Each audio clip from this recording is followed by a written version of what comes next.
in some of these drawings, we can see almost little glitches where something will be reproduced twice. Are there any Easter eggs in the cover that can? This one, I don't actually know. I think that most of the ones that happened was in the fabrics because they like got photographed together and it's individually and in groups. But wait, let me see. Okay. They had so many different. I was thinking these look similar, but I think they're different. No, those are different.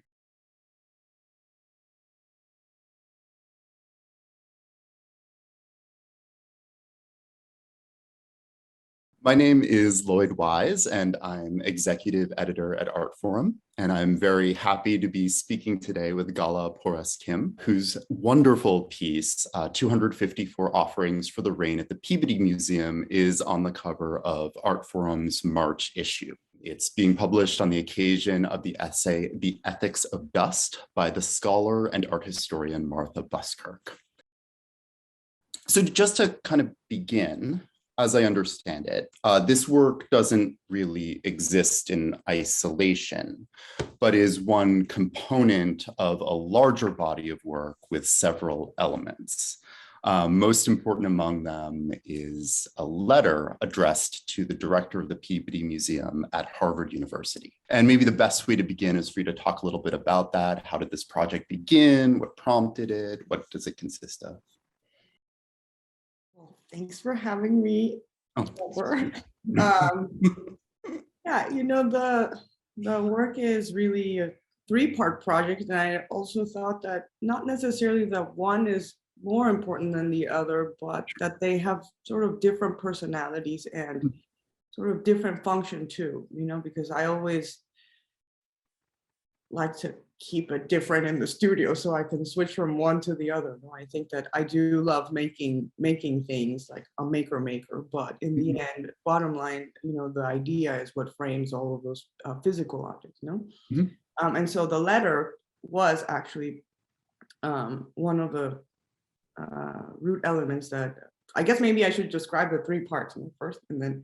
Yeah, that sounds good. So the drawing is actually part of group of 7 drawings that I made that are up and on view at Amont right now. Maybe it'd be helpful actually to speak a little bit about this site, the Cemenote, and who was it that was living there, participating? So a cenote is like a limestone hole in the ground because the geological structure is softer in the bottom, and so when water comes in, it kind of erodes the bottom part, so that there's all these underwater channels, and sometimes the limestone gets carved and it sinks. Actually, like even in our lifetime in Guatemala, sometimes like, have you read the news where like streets just all of a sudden? Oh, they're incredible photographs. Yeah, it's really mind-boggling. Anyway, the cenote is what that is. It's like one of those pits that opened up in the past, and so like the ancient Maya used it as a donation pit for many different deities, actually, which I found out, and I'm like, oh my God, this project is growing.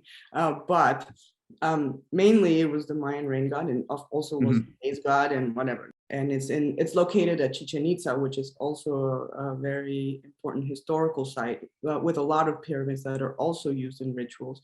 But and where is that in Mexico? Just it's in the Yucatan. Yucatan. So, yeah, it's in the Yucatan. And so what was interesting to me when I first learned about this site was that there was all of these weird, like I said, all the law that happened around that site, because Thompson, the man who dredged it, actually bought the plot of Chichen Itza, the entire plot he actually bought.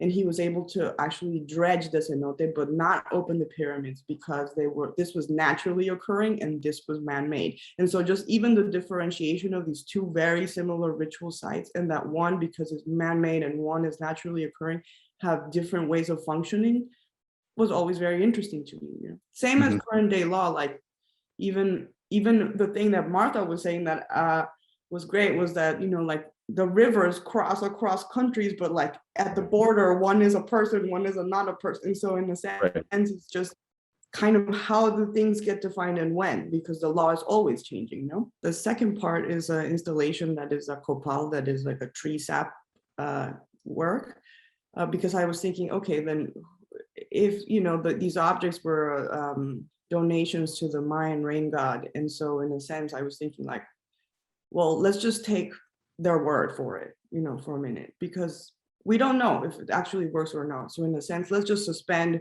everything that I know, because I don't necessarily believe myself in the Mayan rain god, but somebody did at some point, and then they thought that those objects were always going to be the rains.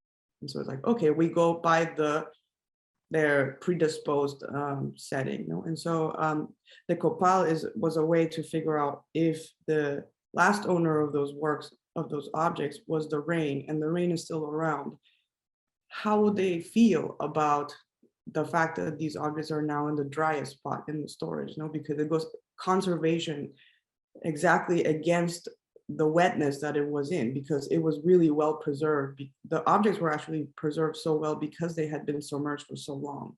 And so in the letters, I did a lot of research at the Radcliffe Institute beforehand, just reading through letters between the Peabody and the man, Edward Thompson, who dredged the cenote. And in the letters, they're just learning about like light conservation, like how to keep, he pulls them out and all these objects start falling apart as soon as they come into contact with air, And also in the letters, it was really interesting just reading through and finding every single mention of the rain, because sometimes it's like, I'm sorry, we couldn't dig today because it was like torrential rain falling down that kept us from dredging or something like that. Or even in the letters themselves, there are some times where the ink is actually blurred because it's raining so much as he's writing it. And so the copal is a tree sap block mixed with this dust that we collected from the museum. And then every time it gets shown, whatever institution has to figure out a way to get the rainwater onto it. And so it has changed every time. I think it's been shown 3 times at the São Paulo Biennial. They made like a condensation cube, so it was always bonded. And then at the Amant Foundation, they made, they collected rain and is dripping subtly onto it. Sometimes people are like, oh my God, it's broken. There's like, someone protect that. We have to conserve it. And then I think in the one at the Radcliffe, they asked for audience participation. So like people collect rain from outside, and then they themselves dip. But what I thought about leaving it open-ended like that was that the institution itself has to be figuring out how to make this reunion happen, because I don't know how to do it. I feel like I'm just setting up these like, not materials, but sort of tools for somebody else to just like do the work, because it's not my job to try and figure out the whole thing, And then I thought it would be just really interesting, like, the museum's like discussions of how to do it, Right, absolutely. It's this collaboration among and like challenging museum to work through these problems in ways that it's unaccustomed to. There's also actually 6 other graphite drawings that I made after that show, because they were part of the drawings are part of the catalog of the Peabody Museum, exactly, of these objects that were dredged from Chichen Itza in the 1900s and that are currently stored there. So that project, I wanted to sort of make a work that would just show straight up what the catalog information said, because I am really interested in ledgers and cataloging and TMS. And so I was thinking like, okay, if these objects are in the storage, then how do people access the information? Is by the specs of the work, And so I said, okay, we're just gonna do straight up, very straightforward, line by line. We will just show the collection based on how the catalog says it is. You can actually see how, like, because they're mostly fabric fragments, and as Martha really pointed out, was that these objects are really just dust being held together by this binder and conservation. And so when a fabric fragment like breaks, then it becomes 2 new objects. And so then how does it get cataloged? Is it a new 1 or 2 or 1A, 1B? It's negotiating with like the life of a work, of an object that just will continuously be changing. Yeah, I mean, that's a point that Martha makes in her essay. And I think you've also spoken about this elsewhere, this belief that certain objects might have wants or needs or desires. I think that in a sense, when I think about the cenote, it's not really so much about the rain, but that person who actually thought that it was going to stay in the cenote. You know, I feel like I'm not a really like spiritual person and have very strong beliefs or even know what happens after you die. But I think that other people in the past have had a strong opinion about that. And so in a sense, it's like, okay, why, if I don't know myself, why wouldn't I just take the word of somebody else who actually thought they knew? And then of course the letter is the final part of the three-part thing, which, you know, I've done a bunch of these letters before, but it's more to figure out, you know, how can a work through the conversation, like how would we, it's an artwork per se, but it kind of acts in between because it's also a real letter. And so in a way, Right. through the And you put dialogue, it in the mail, yeah, right? yeah. And so, yeah, and I got a reply. And so Right, yeah. it's a conversation and but it's mostly because, you know, one of my interests is also like regulation and policy and how that sort of frames all of materials everywhere. Thompson himself, the man who dredged it, used the law, and because he was a US consul, and together they knew how to form that material and shape it into what it is now. And so in a way, it's like how to use those same tools to move it, not necessarily back altogether, because once that vapor barrier sort of is unsealed, it's not like we can return anything to whatever, however it got to the original source. So in a way, it's just thinking about like, even as an initial gesture to even acknowledge that there is more stakeholders than just an institution and a viewer and history. Right. But in a subcategory of objects in a museum, that their function was always supposed to keep going and never really end.